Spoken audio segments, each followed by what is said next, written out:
the song. I never thought the leopards would eat my face.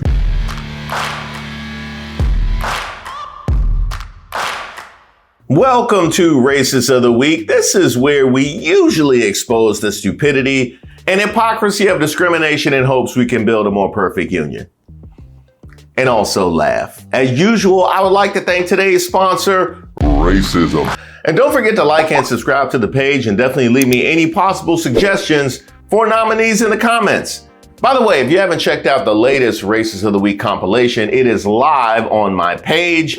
And looking at the voting, wow, it looks like Ann Coulter gave Donald Trump the closest run for his money he's ever had for Racist of the Month, which makes it quite different than real elections, which he apparently cannot win. That is live on my community tab as well. You can still vote on who you thought the Racist of the Month was. Now, here I was minding my own business. And I'm here to do my black job.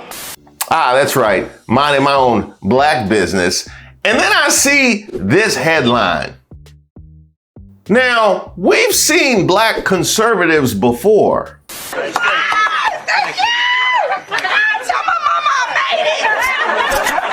Kamala Harris, may I say this, and hopefully that you ladies won't get offended, but because of what happened in the Garden of Eden, there will never be an elected woman, whether she's black or white, that will occupy the White House that God would ever stand behind.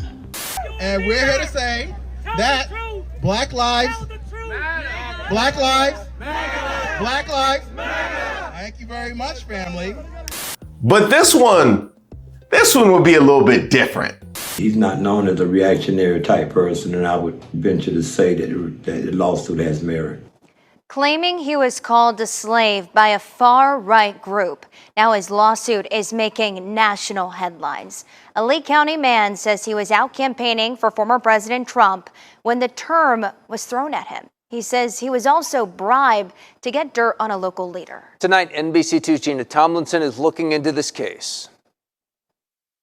If you've been to Republican events in Lee County, there's probably a good chance you've seen Carl Baxter. Friends say he's always wearing a red hat and a smile. The well-known black Trump supporter now has a lawsuit in federal court against a right-wing political group for being called a slave. I don't know why he would go through this trouble if it wasn't true what he said. According to the lawsuit, Baxter was working for the political group Americans for Prosperity. 12 days into the job, Baxter complained to his supervisor he felt he wasn't being properly paid. It was during that phone call, Baxter claims she said, "You are working as a slave, but at least you are getting paid. Many slaves today do get paid. Many used to never get paid. Are you a slave?" The suit says minutes later he was fired. The president of the NAACP in Lee County tells me he's known Baxter for 10 years. He's offended by the allegations. He's not known as a reactionary type person, and I would venture to say that the lawsuit has merit. The lawsuit also claims Baxter was here at Oasis restaurant in downtown Fort Myers when he turned down a $500 bribe from another member of Americans for Prosperity. Baxter claiming he was asked to provide dirt on Cape Coral Council member Patty Cummings. My husband used to make big donations to Americans for Prosperity. Elaine Green with the Lee County Republican Executive Committee says the organization is not what it used to be. They're the original people for open borders, Chamber of Commerce people, just everything opposite of what we want, less government, less intrusion. The members mentioned in the lawsuit said they're not allowed to comment, and the organization hasn't gotten back to me. Baxter was in a meeting today. We're waiting on a response from his lawyer. All right, cue the music. I never thought the leopards would eat my face. Oh, I never thought the leopards would eat my face. For those unacquainted with the leopard eating the face, let me consult the internet. A notional political party supported by people who believe its cruel, unjust, or extreme policies and rhetoric will only harm other people and are then shocked or displeased when these policies and rhetoric have adverse consequences to themselves. In other words, myopia, and selfishness. That is it in a nutshell. What's that? You would like some examples? Oh, well, I would love to give you some examples. How about single mother Crystal Minton, who voted for Donald Trump because she wanted him to, quote, hurt people who opposed him. But after the government shut down in 2019, she found that she was the one being hurt by Trump.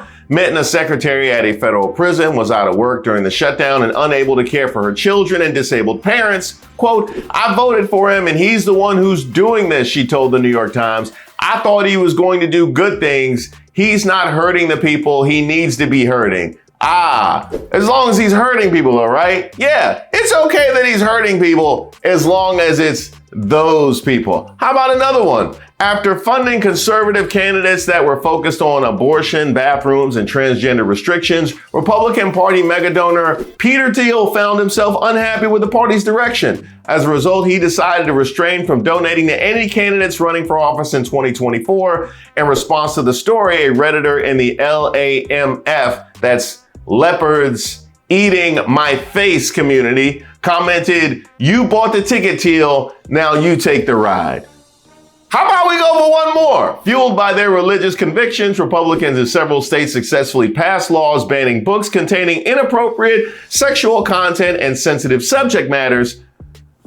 Unexpectedly, the Bible fell under those restrictions and was also banned. Republican lawmakers are now trying to reverse the book bans that they created. Welcome to the Leopards Eating People's Faces party. And by the way, these GOP leopards have eaten plenty of black conservative faces. I mean, there was Omarosa, there was Stacey Dash, and who can forget Rob Smith?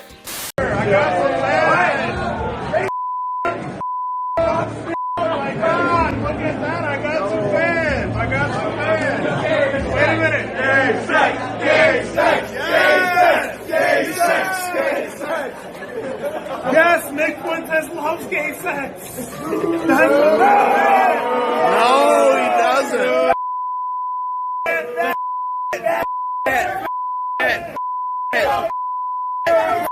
America first! America first! America first! America first! And these white supremacists absolutely do exist in this party. We all saw me face them from face to face. I'm looking at soulless, dead-eyed white supremacists that, by the way, I felt that these people could have bashed my brains in had they gotten the chance. In fact, I have a brand new Rob Smith video on the way, thanks to Pilar, who emailed me at reese@reesewaters.com and hit me to this little ditty. I'm going to tell you why black men are never going to vote for Kamala Harris, and it has nothing to do with the fact that she is quote-unquote black, because she's not even black. Black men are never going to vote for Kamala Harris because over the next 3 to 4 months, we are all going to be basically hit with this onslaught of all of these black women that are going to be telling black men that if they do not shut up and they do not get in line behind Kamala Harris, then they're all these sorts of things. They're going to be calling us all kinds of dogs.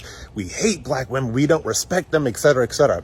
And the same black women, okay, that are going to be elevated by the media and that are going to be going on all these cable news networks and doing all of this stuff on the internet, they are the same black women that black men can't stand. Okay? These are the same ones that are hectoring black men. These are the same ones that hate black men. These are the same ones that, by the way, are not even partnered with black men. These are the same ones that are elevated by dogging, denigrating, disrespecting black men. It is going to be the women that are telling black men that they have to vote for Kamala Harris, it is going to remind black men of every bitter baby mama. It is going to remind black men of every neck swiveling, bad attitude, masculinized black woman that they have ever dealt with in their entire life. Yeah, I'm gonna go ahead and have to address that. But back to the issue at hand, the dustiest club in America.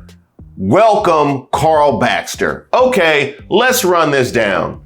Headline, hard to feel sorry for him. Black Trump supporter mocked online after claiming he was called a slave by the conservative group he was campaigning for. I would agree with that. It's extremely hard to feel sorry for him. Let's dig in. Carl Baxter, a diehard Black Trump supporter from Florida, was 2 weeks in his new job promoting Republican policies when he realized he'd been underpaid for canvassing neighborhoods and knocking on doors.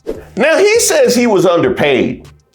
How much would they have to pay you to canvass neighborhoods and knock on doors on behalf of Republican policies and promoting them to the people? How much would they have to pay you to knock on doors to make sure that more people would call you a DEI? How much would they have to pay you to canvass neighborhoods, making sure that the people that are ensuring we never get a true accurate representation of American history is full? How much would they have to pay you? The article continues, but when he called his white supervisor to complain, Roxane Buckles told him he was a, quote, slave who should be grateful he's receiving any money at all, according to a federal lawsuit filed by Baxter on Monday, which accused Buckles of stating the following. I know you're doing the work and I can see the doors that you're hitting on my iPad on my side. Okay, I want to stop us right there. How? I need to understand, was he wearing an ankle monitor? Like, how were you able to see the doors that he was not, like, are you somehow tripped into their doorbell cams? Like, I think that deserves at least a little bit more scrutiny. Now, she continued, at least you are working as a slave, but at least you are getting paid. Many slaves today do get paid. Many used to never get paid. Are you a slave? Ooh, that's rough, Roxane. That is rough. I think where you really tripped up was where you said many used to never get paid. Because if you take that out and you say at least you're getting paid, many slaves today do get paid, then you could maybe make the argument that you were just talking about slave in the general sense, all right? Like people talk about the working man being a slave. But then when you drop many used to never get paid, you're actually talking about actual real life slaves to a black person. That is, I would say it would be fireworthy in an employment sense, and also fireworthy in a street sense where somebody might fire off on you. But I guess I can't put anything past Florida these days. I really can't. In fact, I got a piece coming out just juxtaposing Florida with Texas and who exactly is the most deplorable. We are in one of those states right now. Now, Baxter, who is president of the Republican Club of North and East Fort Myers, was offended by the remark and asked Buckles to contact her supervisor. So he has to speak to the manager. I'm not actually mad at him for doing that. I'm not actually, no, when in Karen, when in Karen, this is where you're at. Buckles' supervisor, a white man named Tim Hennessy, who previously attempted to pay Baxter to provide dirt on a Cape Coral city council member, joined them in a three-way phone call to discuss the issue, Baxter's claim states. And this was a three-way phone call. I know we're in Florida, and you hear three-way in Florida, you might be thinking Moms for Liberty. No, this was a three-way phone call. I also wonder, why was it that he thought the same guy that offered to pay him to dig up dirt on somebody was going to be the moral authority here? Like why would you think he would be the one to do the right thing? If anything, he's actually cutting a loose end by siding with her in this situation. Now, that conversation led to another three-way phone call. Again, not the Moms for Liberty type. This was a phone call between Hennessy, Baxter, and Jamie Franz, a white woman who works as an operations manager for Americans for Prosperity, the right-wing nonprofit that had hired Baxter to promote its agenda, but by the way, has never supported Trump. Franz wasted no time in firing Baxter, he claims. Oh man, that went left. That went left. You hate to see when going Karen doesn't work out. You hate to see when you ask to speak to the manager and all of a sudden they think that you are the wrong one. And I wonder why. I wonder why. Why was it that Baxter keeps losing these three-way phone calls? It It really baffles the mind. However, it's been more than 2 months since he was fired, and he still hasn't received the money owed to him, according to the lawsuit filed by Jay Lerner from Lerner Law in Tampa. Listed as defendants are two groups, Americans for Prosperity and a company called ICC Compliance, LCC, which is doing business as Talent Wave. The lawsuit states the two companies were joint employers of Baxter and accuses them of racial discrimination, retaliation, and wage theft. Defendants intentionally subjected plaintiff to disparate treatment, race discrimination, and violation of Section 1981 by subjecting him to less favorable benefits, privileges, terms, and conditions of employment than those experienced by similarly situated non-African American employees. Okay, I'm gonna have to stop us right there. Now, the thing with him not getting paid is understandable. The thing with him being called a slave, yes, those are grounds for your lawsuit. But now you're hitting me with conditions of employment less than those experienced by similarly situated non-African American employees, less favorable benefits, privileges, terms, and conditions. But all of this was okay before they called you a slave and didn't pay you. Is that what I'm gathering? Is that what I'm gathering? Because I don't understand if you felt like you were subjected to less favorable benefits, privileges, terms, and conditions, why you were still there for them to call you a slave. Unless your red hat had somehow convinced you that that was okay, right? Your red hat had convinced you that it was all cool for you to be subjected to less, but you just fell in line, didn't you? You just fell in line, and all of a sudden they went too far and called you a slave. Now all of a sudden you become the moral authority. All the other stuff was fine.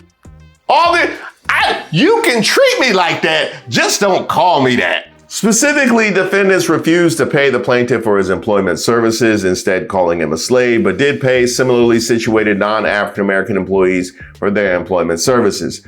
Baxter was hired as a grassroots organizer and began working on June 14th at a rate of $20 an hour and was to be paid weekly. He was also supposed to be reimbursed for his mileage. So now you have a price on a black soul. It is $20 an hour.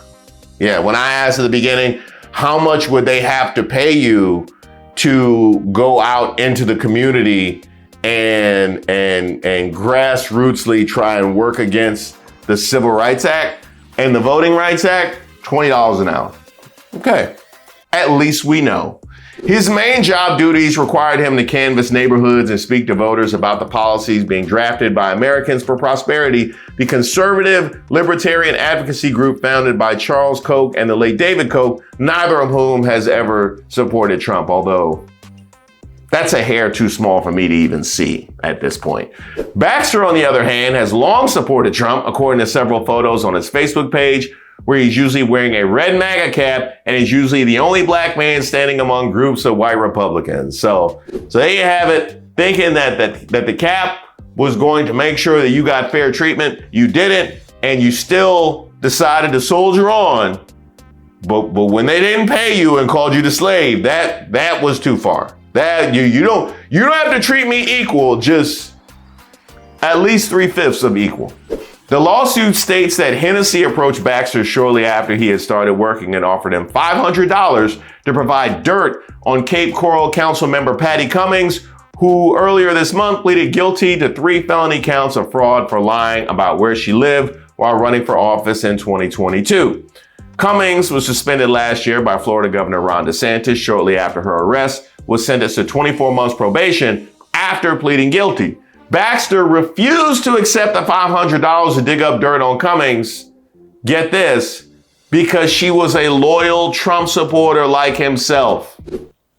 Now, when I was defining the leopards eating faces earlier, I talked about selfishness and myopia, right? Thinking that, oh, well, you just need to hurt the other people. Just don't hurt me. It's fine that you hurt the other people. That's what I want you to do. So you were okay with her fraud because she supported Trump. So it's really not about any sort of right and wrong. It's not about any sort of legal or illegal. It's about who you support. Just as long as I'm clear.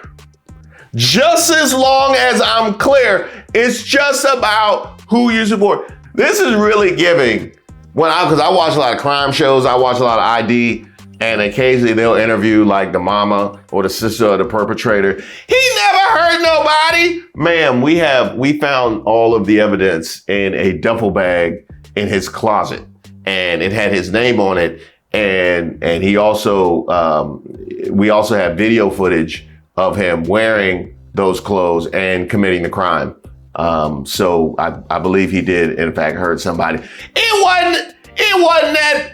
It was a Thursday. It was a Thursday, and because he don't act regular on Thursday. Did he have a Snickers? I don't think he had a Snickers. He wouldn't have done that if he would have had his Snickers. The lawsuit states that AFP's goal was to stop President Trump from winning the Republican nomination in 2024's presidential primaries and locally to oppose politicians who support President Trump.